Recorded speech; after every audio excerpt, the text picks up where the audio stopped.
One people, one past, a unified Korea.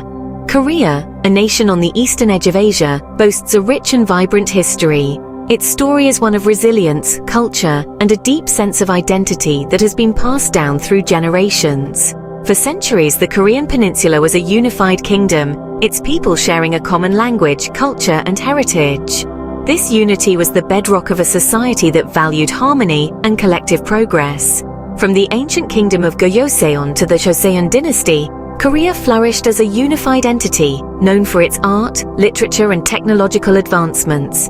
The contributions of Korean scholars, artists, and inventors left an indelible mark on the world. The Korean people, bound by their shared ancestry and cultural identity, thrived in a land of breathtaking natural beauty. Their traditions and customs were deeply intertwined with the landscapes they called home. From the towering peaks of Mount Bukhansan to the tranquil waters of the Han River, the Korean landscapes served as a backdrop for the unfolding tapestry of their history. These natural wonders were not just scenery, but integral parts of the Korean way of life. However, the winds of change began to blow in the late 19th century, as Korea found itself caught in the crosshairs of imperial ambitions. The once peaceful kingdom faced external pressures that threatened its sovereignty and way of life. The once isolated peninsula became a target for powerful neighbors seeking to expand their influence and control over the strategically important region. This period marked the beginning of a series of challenges that would test the resilience of the Korean people. The forces of modernization and globalization, sweeping across the globe, brought both opportunities and challenges to Korea.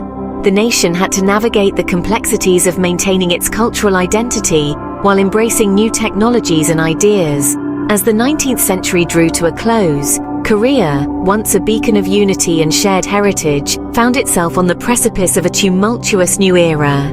The challenges ahead would shape the future of the Korean Peninsula and its people, setting the stage for the dramatic transformations of the 20th century. The shadow of World War II. Seeds of division sown. The dawn of the 20th century brought with it the looming shadow of World War II, a conflict that would have a profound and lasting impact on Korea's destiny. As the war raged across the globe, Korea, under Japanese rule since 1910, became entangled in the global conflict. The Japanese, seeking to strengthen their war effort, exploited Korea's resources and manpower, subjecting the Korean people to harsh treatment and oppression. Korean nationalism, suppressed under Japanese rule, began to re-emerge as the tide of the war turned against Japan.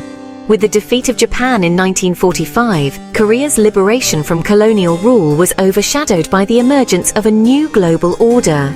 The world, divided into two opposing blocs led by the United States and the Soviet Union, would soon cast its shadow on the Korean Peninsula. The seeds of division, sown in the ashes of World War II, would soon take root in Korea, setting the stage for a conflict that would divide a nation and shape the destiny of generations to come. Caught in the crossfire. The US and USSR in Korea. As World War II drew to a close, the Korean Peninsula, freed from Japanese rule, found itself at the epicenter of a new geopolitical struggle. The end of Japanese occupation was a moment of jubilation for Koreans, who had endured decades of harsh colonial rule. However, this newfound freedom was short-lived, as the peninsula quickly became a focal point for the emerging Cold War tensions. The United States and the Soviet Union, allies in the war against fascism, emerged as superpowers with vastly different ideologies and visions for the post-war world. The US championed democracy and capitalism, while the USSR sought to spread its communist ideology. These conflicting visions set the stage for a global struggle for influence and power. Korea, geographically positioned at the crossroads of these competing powers, became a pawn in their Cold War rivalry. Its strategic location made it a valuable asset for both superpowers, each eager to expand their influence in East Asia. The peninsula's fate was no longer in the hands of its own people, but was instead dictated by the interests of distant powers. The US, fearing the spread of communism, sought to contain Soviet influence in the region, while the USSR aimed to establish a communist foothold in East Asia. This ideological battle was not just about Korea, but was part of a broader strategy to shape the political landscape of the entire region. Both nations poured resources and military support into their respective Korean territories, further entrenching the division.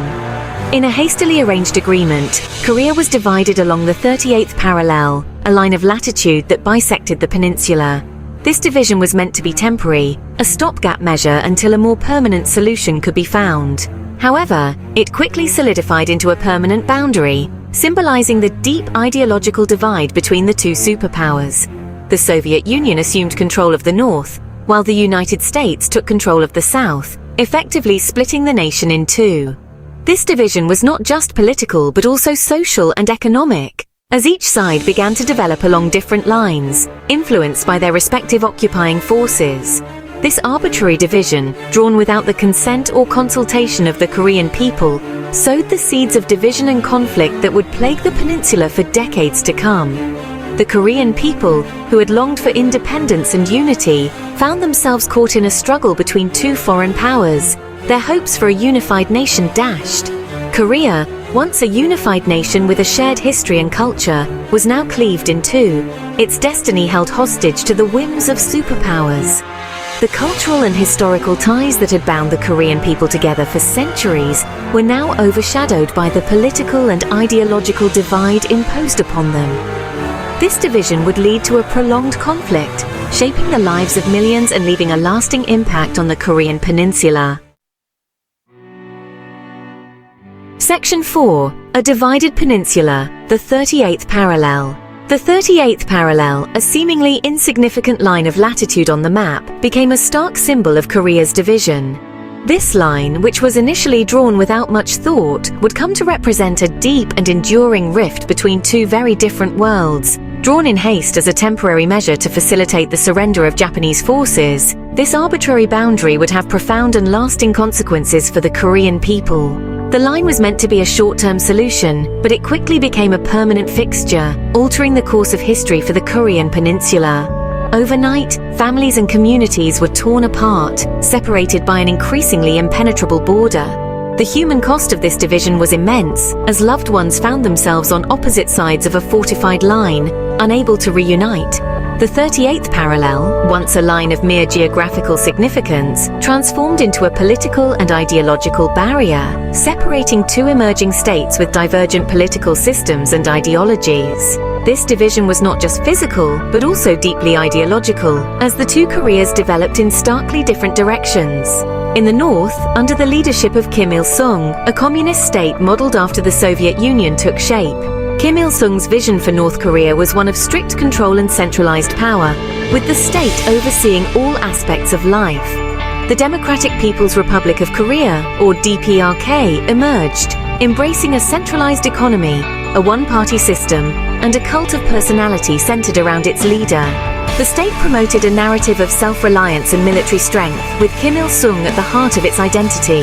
South of the 38th parallel, the Republic of Korea, or ROK, emerged, supported by the United States. The influence of American political and economic systems was evident as South Korea began to build its own identity. Led by Syngman Rhee, South Korea adopted a capitalist economic system and a democratic, albeit flawed, political structure. The South focused on economic growth and development, striving to create a prosperous society despite the challenges it faced. The division of Korea along the 38th parallel, a consequence of Cold War power dynamics, had far-reaching implications, shaping the political, economic and social landscapes of the two Koreas for generations to come.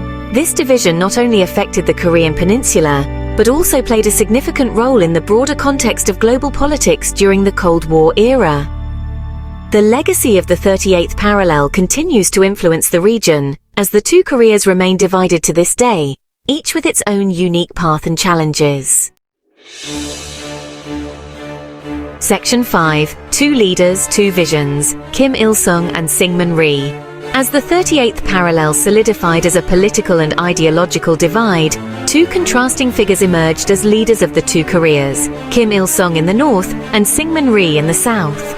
Their contrasting visions for their newly formed states would further exacerbate tensions and contribute to the outbreak of the Korean War. Kim Il-sung, a seasoned communist guerrilla leader who had fought against Japanese rule, emerged as the supreme leader of North Korea. He established a totalitarian regime, centralizing power and promoting a cult of personality that permeated every aspect of North Korean society. Syngman Rhee, educated in the United States and a staunch anti-communist, became the first president of South Korea. He advocated for a capitalist economy and a democratic system, albeit with authoritarian tendencies. His rule was marked by corruption, suppression of political opposition, and a growing disparity between rich and poor. Both leaders, driven by their respective ideologies and ambitions, harbored a deep desire for reunification, albeit on their own terms. Their unwavering commitment to their respective political systems and their mutual distrust fueled tensions on the Korean Peninsula, setting the stage for a devastating conflict.